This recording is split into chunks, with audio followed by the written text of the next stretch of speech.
Hi, Caitlin. Hi, Caitlin. Hi, Jeff.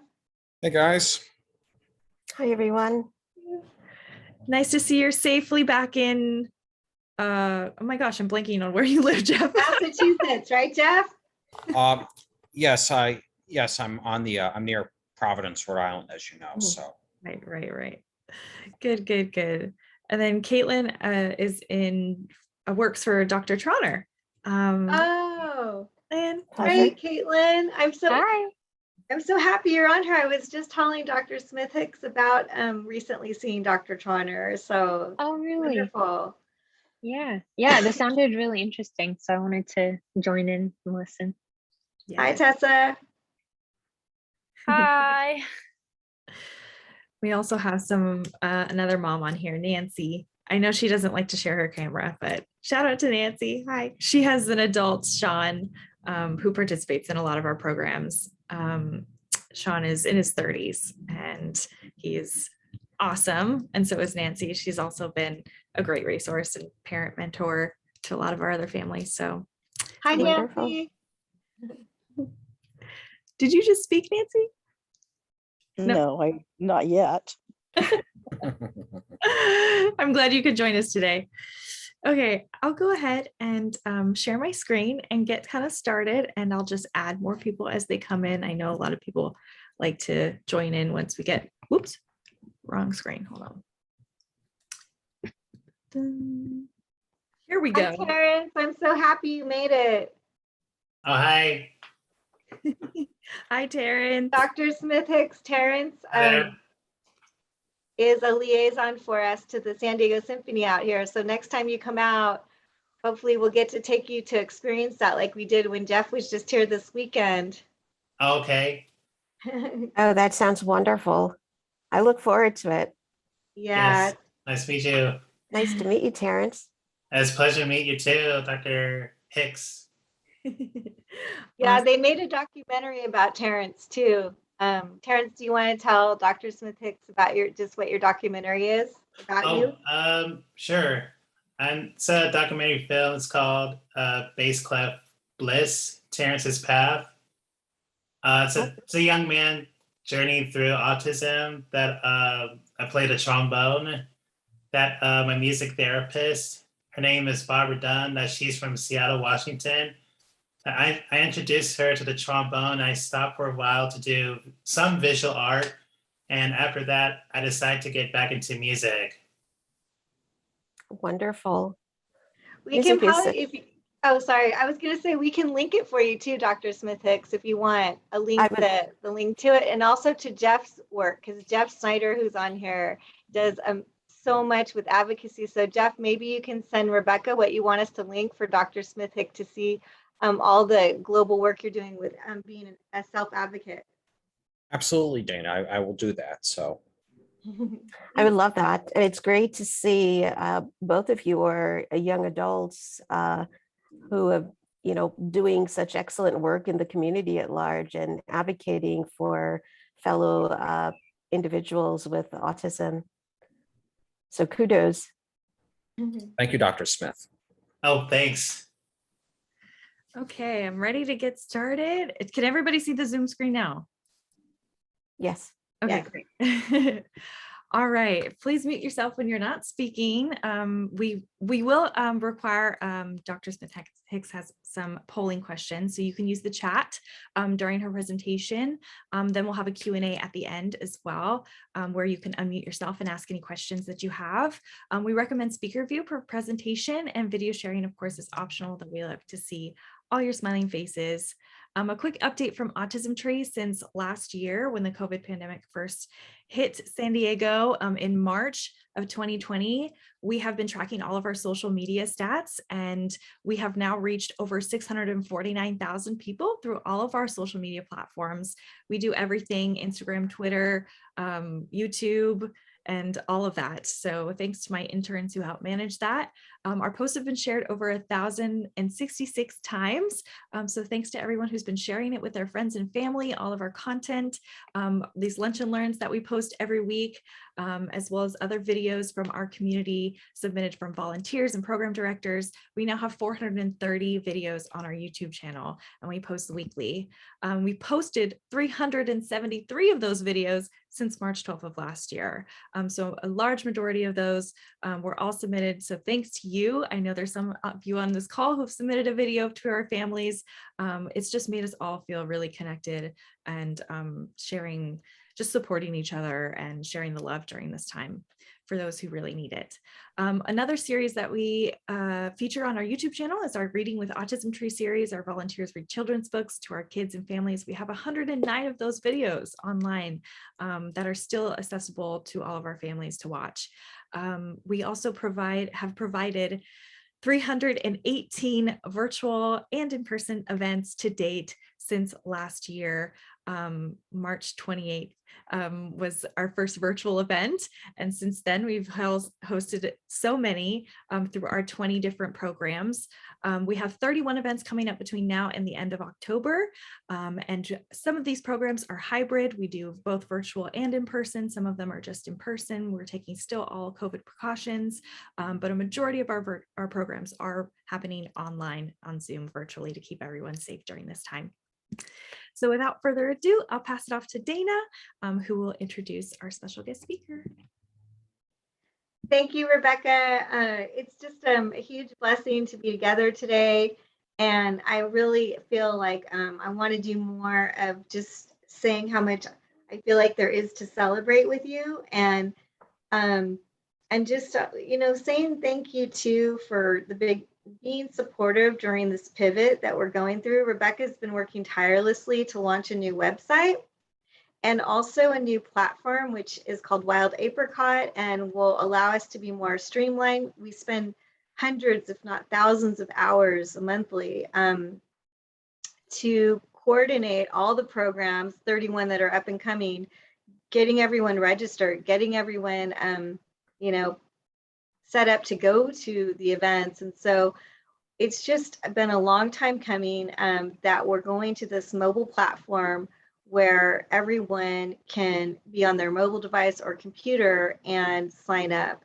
So I couldn't be more proud of the work that Rebecca has done to make this happen. And I want to give a special thank you to Jeff Snyder and his family for coming forward and sponsoring 10 families, because this is a membership program. We've never charged families in 18 years, and we can't get from where we are to where we want to go without having more support. And so Jeff, I really want to thank you for making sure, and you and your family, that every family will have access. Rebecca has already identified some families that go to our programs that are going to be wanting to take advantage of that sponsorship that you did. So it's very timely, and we are really blessed by it. It's, I think, no accident, Dr. Smith Hicks, that you're here today. And like we said, we're already been doing this for, is this 65 weeks or 66, Rebecca? 66. 66, sweet. Well, every week, Dr. Smith Hicks, it's been a definitely meant to be who comes on each week. And there's no way that I could possibly exaggerate how much growth has taken place week over week over week, and how much we use these lunch and learns for like reference materials for people that are constantly needing guidance and support. So I just think that it's really important each week that we realize that for whatever reason, the message, the information that you're going to share today, Dr. Smith Hicks, is meant to be for us right now. I completely know that. And I want to say, I know how busy you are. It was such a gift to come out and meet you in person. I really wanted to do that because Dr. Smith Hicks, in case anyone on here doesn't know, is one of our distinguished speakers at this year's all virtual Global Neuroscience Conference. And I think it's pretty special that Dr. Roger Bingham, who's our moderator, actually found you, Dr. Smith Hicks, and was the catalyst for me to reach out to you. And then I really was so wonderful to meet in person, especially after being in this pandemic for so long. And then to actually tour the Kennedy Krieger Center where you're at, to me was truly remarkable. And we always do some photos. You can go back to the first one. This is our first Zoom call, and that was back in June. And I definitely felt a heart connection to you on that Zoom call, and was just really excited to have you involved in the conference. I could tell how much you love the work that you do and the way you love the families that you serve. And it just felt so familiar, like we were going to just bring you on and be part of the Autism Tree family out here. So then these next set of pictures are my recent visit in August. And this is Dr. Smith Hicks in her department, which is a very large department. And I can't wait for you to hear more from her about all the incredible work she does as the director of this center. And Kennedy Krieger Institute is 85 years old and has 85 departments. And I just thought that was so interesting because Autism Tree is 18 years old and we have 20 programs. And I feel that they've migrated very organically, and we're not a clinical setting, but what we're doing is we are providing social communication opportunities. I'm sure you won't be surprised, Dr. Smith, that almost every parent that calls, that's what they're asking for to us at Autism Tree. They're asking for many things, but one thread that they're all asking for is more social communication opportunities. And so I think I felt really blessed learning that Kennedy Krieger is 85 years old and has 85 departments. I thought, well, we're 18 years old and we have 20 programs. And I felt inspired by that I think we're where we need to be. And I think today, I'd like to think that something special is happening. I really felt that when I went out to the Kennedy Krieger Institute, and then we have Jeff here on the call, and Jeff has been one of our biggest leaders and contributors to these lunch and learns. And I like to see the relationship keep growing between the East Coast and the West Coast. And having you involved in the conference, I don't see as a transactional thing. I see as like we're coming together, and it's just very exciting that Dr. Doris Troner, who helped us start our foundation, and Caitlin is on the call from her office today. Thank you for being here, Caitlin. Dr. Troner helped us start Autism Tree Project, and she introduced me to the CEO of Kennedy Krieger Institute, and that's who set up the tour for me. And it's so exciting to me, Dr. Smith Hicks, that Dr. Doris Troner out here and Bradley, I don't want to mispronounce his name. Will you say his full name for me? Schlager. Can you hear me? Bradley Schlager. Yeah, Bradley Schlager.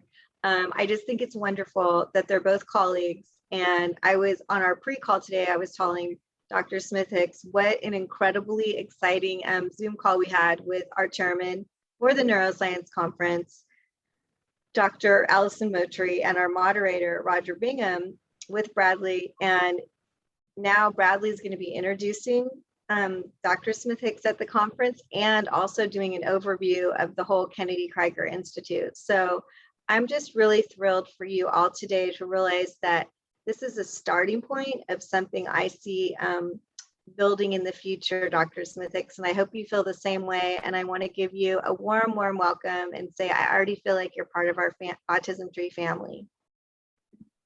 Thank you, Dana. I do feel the warmth coming from you and from the rest of the folks on the Zoom call. I'm really excited to be here and to be able to talk with you about one of the things that's really near and dear to me, which is trying to understand, and in so doing, help support individuals and their families of children with autism and other forms of neurodiversity and neurodifferences. And so I'm going to share my screen. I'm also actually pretty impressed with all the work that you guys have been doing. 20 programs in 18 years. Impressive. It's like almost, a little over one per year. So you're on track to get to 85 in 85 years. So keep up the good work. All right. Okay, can you see my screen? Yes. Yes. Okay, awesome. All right, and I'm going to minimize that so I'll have more view. Okay. So I'm, in addition to being the medical director of the Center for Autism, I'm a neurologist, and my special interest is in neurogenetics. And for that reason, I'm really going to focus on talking about the genetics of autism today. I'm going to start with a few polling questions, and I'm going to ask Rebecca to give you a couple of moments to put the answer to this question, which is, what would you allow your child with autism to have genetic testing? So your answer may be yes, no, or maybe. So just type that in the chat. We'll give you a couple of moments, and Rebecca will give me a sense of how many people chose what.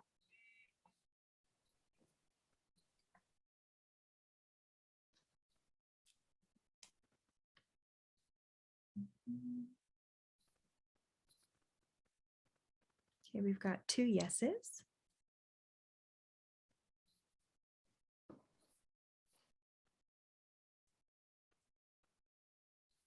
Any more? Any no's or maybes? We have 2 maybes, 2 more yeses. That's 4 yeses. That's 5 yeses and 2 maybes. Okay. I'm surprised that the no one selected no, but this is good. So may I ask the folks who said maybe, can you tell me why? You can either unmute yourselves, or you can just type in the chat as to why maybe.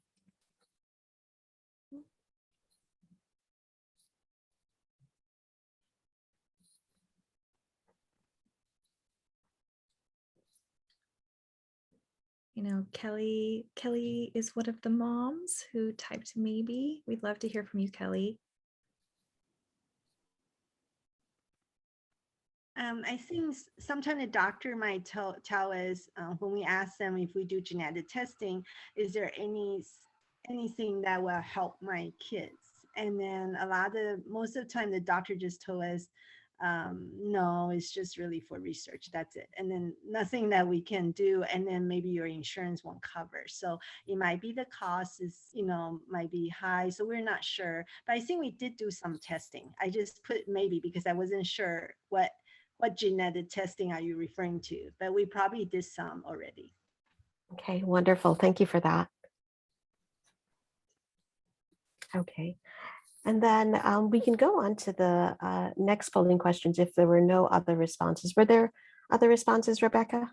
No, that's it. We can move on. Okay, great. And then the next question is, when you hear the word genetics, what do you think of? And these can be phrases or just single words.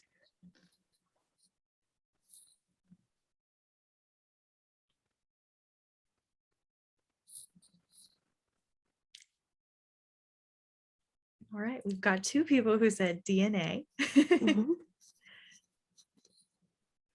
3 people said DNA. Terence said, well, because it's about helping out the children and something about the sciences as well. So there's an intersection there. I like that, Terence. Sharon said genes and genetic expression. Caitlin said family history. Yeah. Wonderful. Okay. All right. So if there are no others, I'm going to begin my presentation. And my goals today are to start by giving an overview of genetics, a higher level overview, talk a little about the history of genetics in autism, clinical genetic testing, and then I'll end with some patient cases and some resources. Okay, so in response to the polling question, several individuals said DNA, science, genes, family history, and you were all spot on. When we think about our bodies, we have, it's estimated anywhere between 30 to 700 trillion cells. And the vast majority of those cells have a nucleus in which our genetic information or our genome is compacted in the form of chromosomes, right? We have 23 pairs of chromosomes. Men have an X and a Y, and women have 2X, and then there are 22 other pairs of what we call autosomes. If you were to drill down into the chromosomes, you would notice that they're comprised of genes. And if further drilling down into the genes, they are comprised of DNA sequence, which is made up of these nucleotides called A, C, G, and T.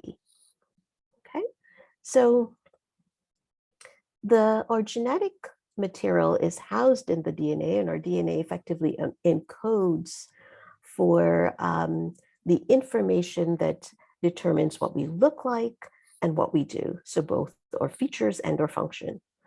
The genetic information in the DNA gets converted to a type of RNA called the messenger RNA. So that RNA holds the message from the DNA, and then it gets converted to proteins, which actually does the work.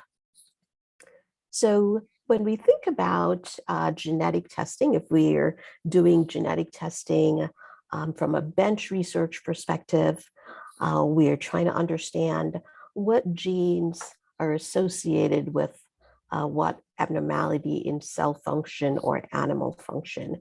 And so individuals who do bench research, they may effectively knock out a gene, so they disrupt the function of the gene, and they look to see how does it impact the animal. So whether the animal is a worm, a fly, or a mouse. When we work with humans and we're doing genetic testing or human genome type research, we're looking at large population levels, and we're asking what genes are associated with what disorders. And when we do genetic testing clinically, we're sort of asking the same things. We're looking in the individual's genetic information, and we are asking, can we identify changes that are rare and are powerful? So those changes in the genetic information, whether it's the chromosome level or the DNA level, do they result in abnormal protein, or do they result in no protein at all? All of us have genetic changes, but those genetic changes don't necessarily cause a problem in our functioning. The genetic changes that do not disrupt function of the gene are those that are generally common changes across the population, and they determine our unique features, right? And so on this side of the slide, I talk about quote unquote normal gene and normal protein, right? Now with all of that information that we have been able to ascertain over years, in the last 40 years or so, there's been a tremendous growth in our knowledge about the role of genetics in autism. And it started about in the mid-70s when we saw that there was a high genetic contribution to autism in twin studies. So identical twins, monozygotic twins, that is, there was a higher concordance with the diagnosis of autism in those individuals as compared to fraternal twins. And as technology improved over time, we were able to look at the chromosomes, the entire chromosomal size and the number. And there are some situations when an individual might have had 3 copies of a chromosomes. A common condition is Down syndrome, and some of those individuals would have autism spectrum disorder. As time went on, we were able to look more closely at the chromosome, and we would use a technology called a microarray, and we were able to ask, are there pieces of the chromosome that are missing, or are there more than they should be? And in the last, probably in the 1990s to current, our ability to sequence our genome or sequence the genetic information has really increased significantly. And so that increase in our knowledge and our technology, in addition to a reduction in the costs for genetic testing and sequencing, has resulted in a tremendous increase in the number of genes that have been associated with autism. Here I have a very busy slide, and the goal is not to overwhelm you, but to give you a sense of the sheer number of genes that are associated with autism and are considered to be autism risk genes. They are present on all of the chromosomes, so 1 through 22, and both of the X and the Y. These autism risk genes, they have their function in the neurons, and they have their function either in the nucleus, where they're regulating the expression of other genes, or they may function at the synapses, so where the neurons talk together. These risk genes, generally many of them function during this critical period of brain development, so during pregnancy and early in childhood, and some continue to have their function throughout the lifespan, so adolescence and adulthood. So how do we transition from this population-based or bench research-based understanding of genetics and autism to patients, individuals? Well, we generally use clinical genetic testing. And we think of genetic testing or clinical testing as a tool to identify the cause for the disorder, not to diagnose, in this case, not to diagnose autism. Similarly, genetic testing cannot be used to diagnose epilepsy or intellectual disability. Again, we're looking for rare, powerful genetic changes. And when I say powerful, I mean that a single change in the genetic information can disrupt the protein. In an earlier slide, I shared that our knowledge of genetics has increased over time, and or technology has increased over time. So you can imagine if someone had testing done in the early 2000s, if they did not find an explanation for why the individual had autism, if they were to do testing now, it's very likely that they might indeed find an explanation. So I alluded to chromosome microarray earlier, and that's a technology that allows us to ask, are all the genes present in the right number? So are they deleted, where a section of the chromosome, so a section of the number of genes are missing? Are they duplicated, in which case you have more genes, or in this case, twice the number of genes that one would expect. This is considered one of the first tier of testing for individuals with autism or other neurodevelopmental challenges. Fragile X DNA sequencing is another example of a first tier testing. And in this particular test, we're looking at the repeat size, so the CGG repeat size in a gene called FMR1.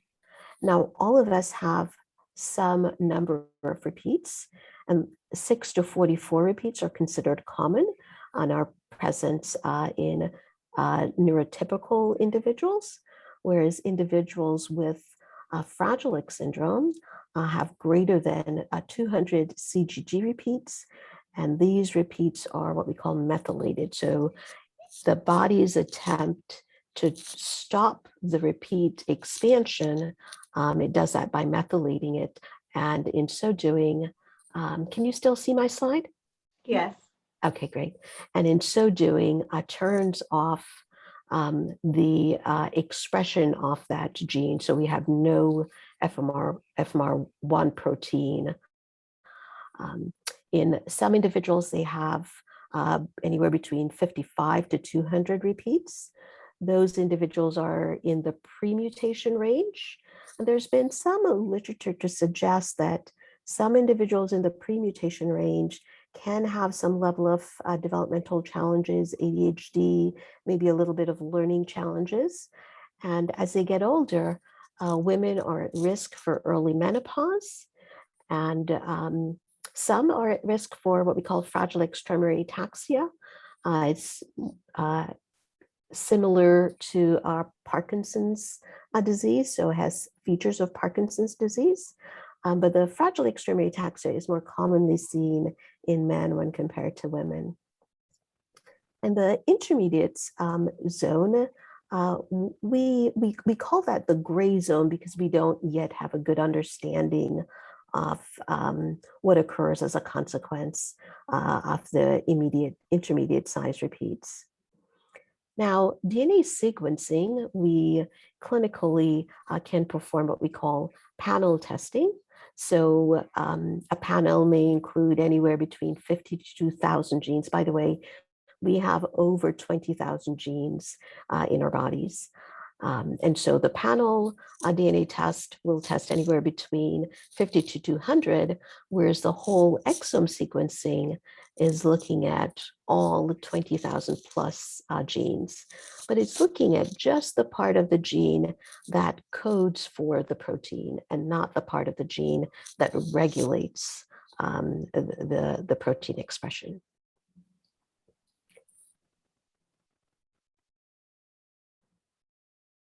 So I'm going to talk a little bit about, some of the things that we can see on genetic testing, right? So when you see the report from a clinical genetic test, you'll see the term variant. Any genetic change is considered a variant. So variant is a neutral term, right? We can see, as I said earlier, all of us have variants because all of us have genetic changes. Those changes that are benign and don't cause a problem are generally common, and they contribute to our uniqueness. There are other changes that we use the term pathogenic to describe, and those are the changes that actually disrupt the function of the gene. The changes may occur at the level of the chromosome. So in the case of Down syndrome, you have a whole extra chromosome. The changes may occur within the chromosome, as I showed you before on the slide with the microarray. You may be missing a region of the chromosome, so missing a number of genes, or you may have duplication of those genes.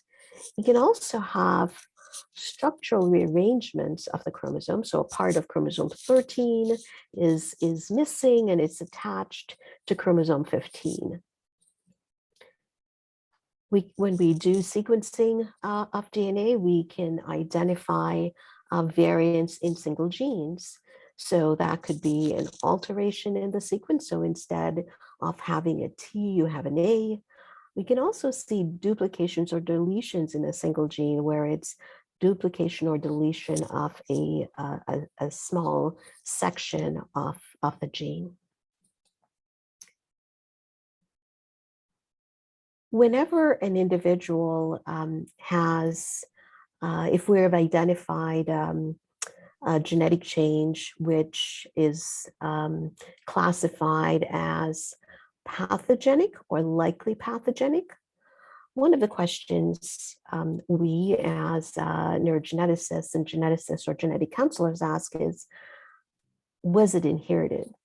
And I want to emphasize genetics is not the blame game, but because an understanding of the inheritance pattern informs not only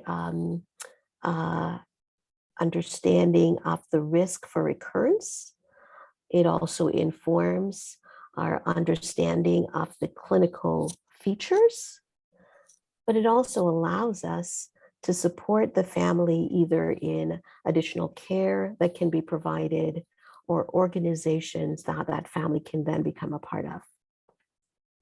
What we and others have noted is that the vast majority of individuals with an autism spectrum disorder who have an identified genetic change, that change is new in the child. So that's what we call de novo, meaning it's not inherited. Inheritance can be occur using a mechanism called autosomal recessive. Now, earlier I said that we each have 23 pairs of chromosomes. So here you have a pair of chromosome.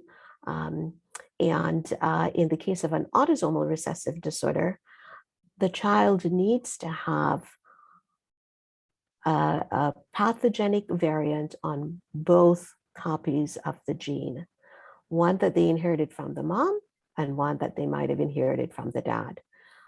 Parents here are not affected because they only have one copy that's not working, but the child is affected because the child has both copies that are not working. And then there is the autosomal dominant pattern of inheritance, where the child would inherit the variant gene from one parent, in this case, the mother. So both mother and child are affected. So whether it's autism or any other developmental challenge, epilepsy or learning problems or otherwise. And then finally here I have X-linked, right? So X-linked implies that the gene is on the X chromosome. And in this particular case, since mother has two X's, one will go to either her son or her daughter. And in this particular case, when the male child inherits the pathogenic variant, that child is affected. And when the female child inherits the pathogenic variant, that child can either be affected or it can be a carrier. So X-linked disorders become a little bit more complicated in their expression as compared to the other disorders. So I'm going to segue and I'm going to talk about two patients whom I have cared for over the years, and just kind of tell you a little bit about their history and the results of testing for them. So first we have this 7-year-old boy who was diagnosed with an autism spectrum disorder. He also had some learning disabilities. His parents and their siblings were young and they wanted to have more kids. This child was the only one in the family who had a diagnosis of autism and learning challenges. But we also learned from the family that the child's mother's aunt and the child's mother's father had some medical issues. The aunt had menopause, and the father was diagnosed with Parkinson's.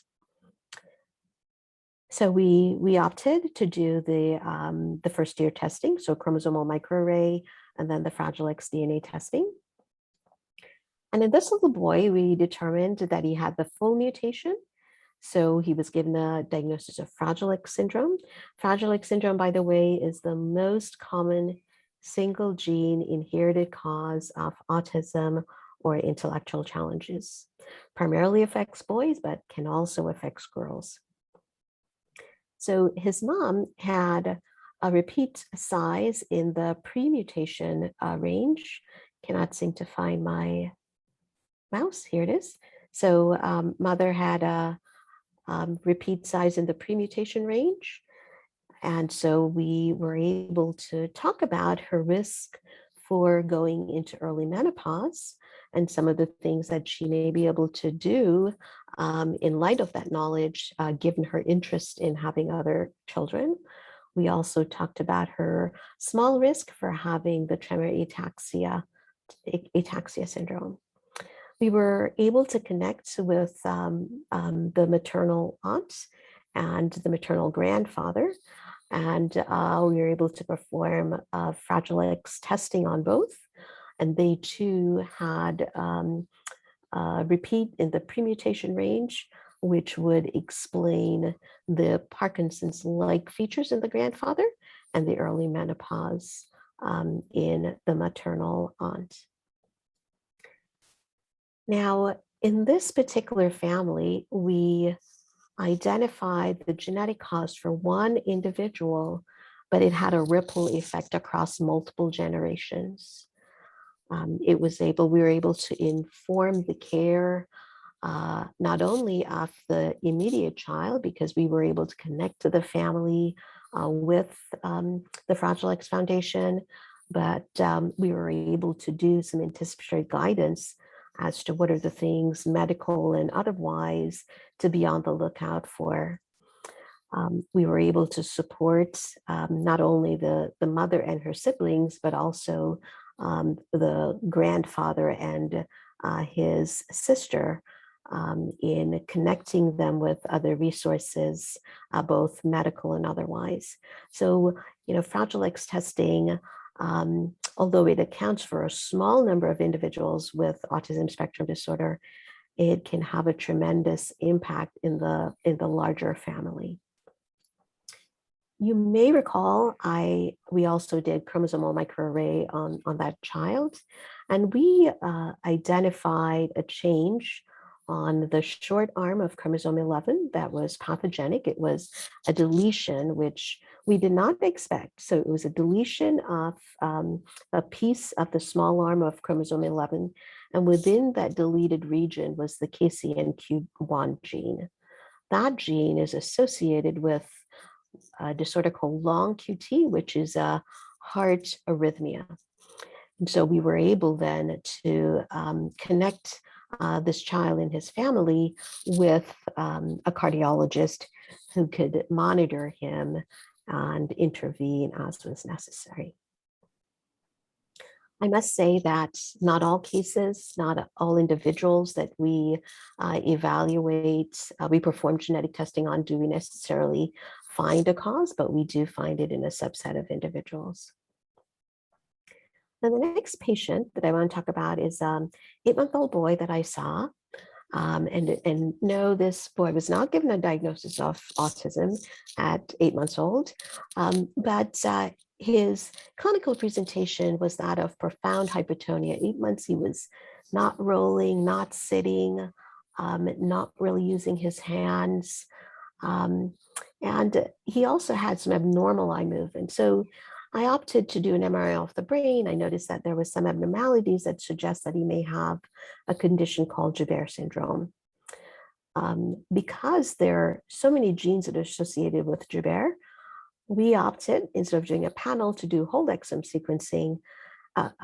And in so doing, we were able to include his parents and his older brother, who was diagnosed with autism and profound ID, and that brother had not yet had genetic testing. So with this family, what we identified was that both the child and the brother had the same pathogenic variants. In this particular case, it was inherited in an autosomal recessive fashion, where both children had a pathogenic variant in both copies of the gene, say gene A, for example. And mother had one variant in one copy of her gene, and the dad had a different variant in a copy of his gene. Mother and dad, they're not affected. They're typically developed, have no problems. Both children were affected, with the younger of the two having a global developmental delay. He is otherwise thriving and connected to services, and the older of the two having autism and profound intellectual disability. So we certainly were able to connect to the family with the Javier support group. We're able to provide anticipatory guidance. But this is an example of two individuals in the family having the same genetic change, but yet having a different clinical presentation. And that goes to show how variable genetic presentations can be, even within the same family. So in summary, we all have genetic variants. Not all variants disrupt protein function, but clinical genetic tests, we're looking for those rare variants that disrupt the function of the protein. I discussed 3 different types of testing: FMR1 DNA testing, microarray, and whole exome. And they're all looking for different types of variants. So at this point in time, we don't yet have a single genetic test that is used clinically, and I emphasize used clinically, that can find all variant types. There is, some of you may know that there is whole genome sequencing that's being done more at a research level, hasn't quite taken hold of in the clinics. But with whole genome testing, there are several of these variant types that we're able to capture. As I showed in, genetic variants are not always inherited. And autism risk genes, they do impact the brain, generally very early in development. Someone had asked, I don't remember who it was, but one of the individuals who said, she wrote maybe to the question of, would you perform genetic testing? She said that her physician said, well, it cannot help, and insurance might be a challenge. So while genetic testing at this point in time does not allow us, it's very rare that we can go in and to make changes to the gene, except in perhaps disorders that are not brain-based. Genetic testing results can certainly inform the care we provide. So for example, if the gene is a channelopathy, we may be able to selectively target the medications that we use. Genetic testing results may inform recurrence risk. It may help us identify disorders that the individual is at risk for that we did not suspect. And so we can provide anticipatory guidance. And it also allows us to provide support for the patient and the family. You know, one of the things parents often say is, you know, I've been blaming myself for the longest because I thought I did something wrong in my pregnancy. Even though I tried my best, I did everything by the book, right? And then I've had parents who really break down in tears. And it's tears of relief, knowing that they had no control over the genetics of their child. Some parents have also said that it's been so reassuring to be able to connect with other people who understand where I am and what the experiences have been and are ahead of me in their journey and can share, and in so doing, provide anticipatory guidance. One of the other benefits, and this is the research arm, that genetic testing certainly informs research. There is a gene called SYNGAP1, which is one of the areas of my specialization. The gene was identified to play a role in brain function, AMPA receptor function, back in 1998 or so it was published. But it was not until 2012 when it was first linked with a clinical diagnosis or a clinical disorder. And that's because we're able to make that link because of clinical genetic testing. So from my vantage point, I do see a lot of benefits of clinical genetic testing. To the question about insurance, insurance coverage, we here at the Kennedy Krieger Institutes have had the good fortune of collaborating with various labs that has facilitated our ability to get genetic testing for the vast majority of our patients. But that certainly has been a challenge, but I think genetic testing costs have declined over time, and insurance providers are being informed of the value of genetic testing. So with that, I will share a bunch of resources. Here, there are resources. So an individual who has a known genetic diagnosis, they can visit these various sites. that they'll be able to find information about their specific disorder. Sometimes Facebook groups, private Facebook groups have been useful in that regard. And there are gene-specific or disorder-specific foundations. Clinicaltrials.gov is a good resource for looking for not only intervention trials, but also a clinical research that's trying to better understand the spectrum of the genetic disorder. And here are some additional resources.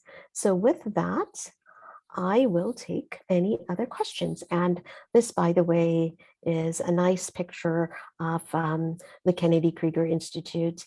And Dana, you may recall that you might have entered here, or there's another building on this side that you might have entered. So thank you all for listening, and happy to take any additional questions.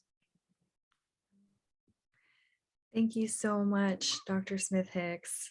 I learned so much.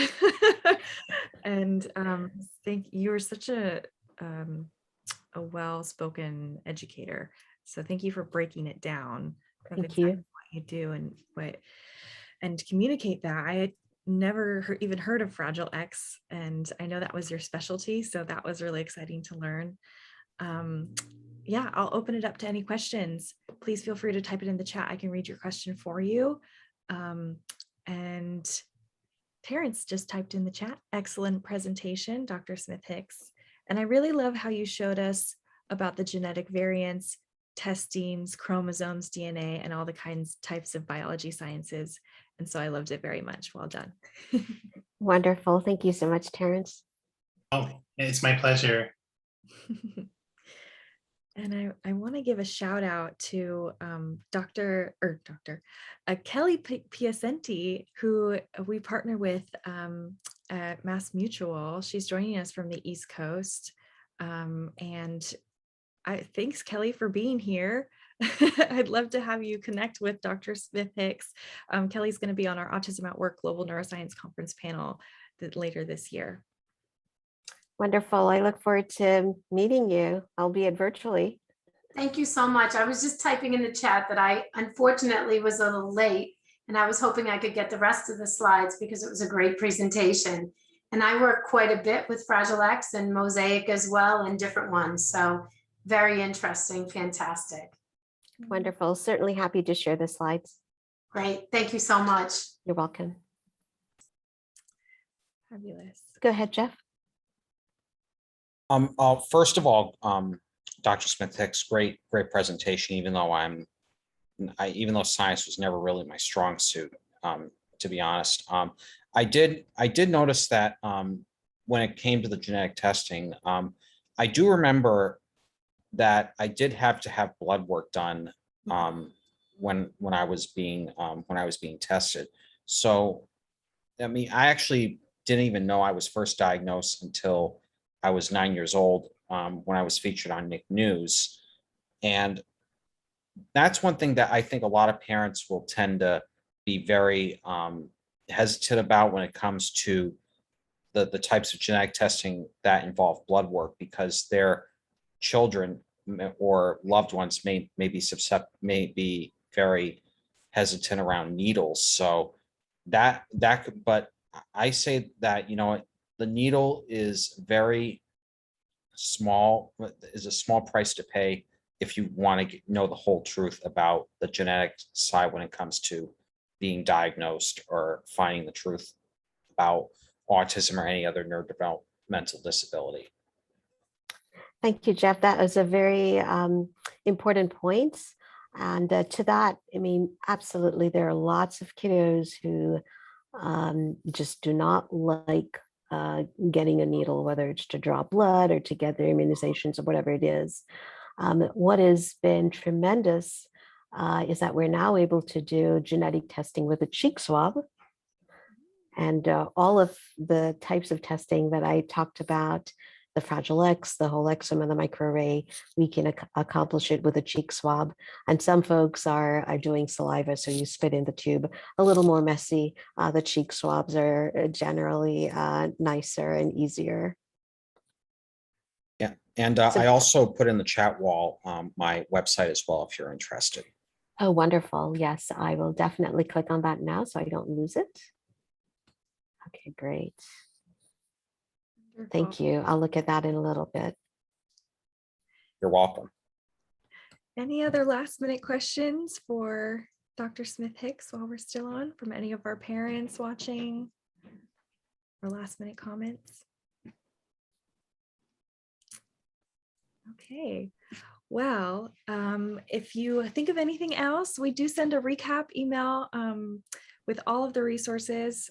We'll include the slides from Dr. Smith Hicks and the recording. We do record this and post it on our YouTube channel, so the full presentation will be accessible to anybody. We do send it out to so many parents who live to watch this.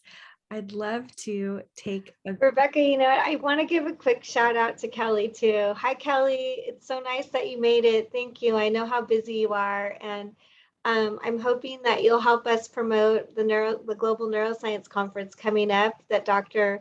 Smith Hicks is one of our distinguished speakers in too. I know you're on the panel and we're so excited to have you as part of it. And I know you weren't here at the beginning, but we've been working really hard on a new website at Autism Tree Project and a new platform for membership for our families.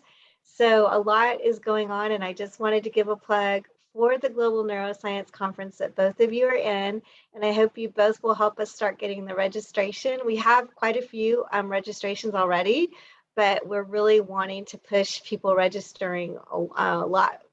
We're less than 2 months out, so we're in that zone that we want to really get a great turnout to hear both of you. And so it's just great that you guys got to meet today, and I thank you both for all the work that you do. Kelly, do you want to say anything to Dr. Smith Hicks about the work that you do? I would welcome it.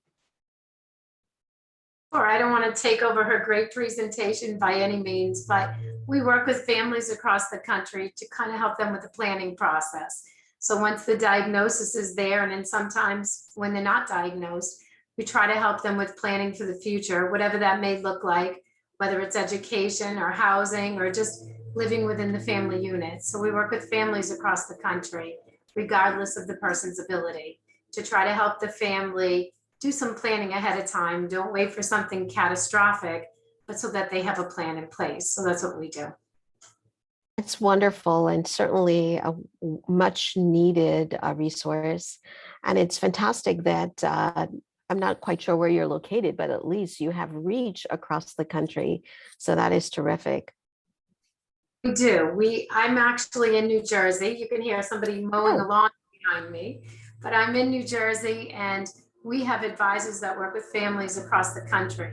So they're in every state in the United States, and 86% of them are like myself, that they're either a special needs parent, or they have a sibling, or they're a caregiver, or they're somehow, some way involved within the community. So it's a good group of people, and we certainly will try to publicize and get some people to sign up for sure, because there's a lot of people that have interest in these great webinars. So we'll do what we can as well.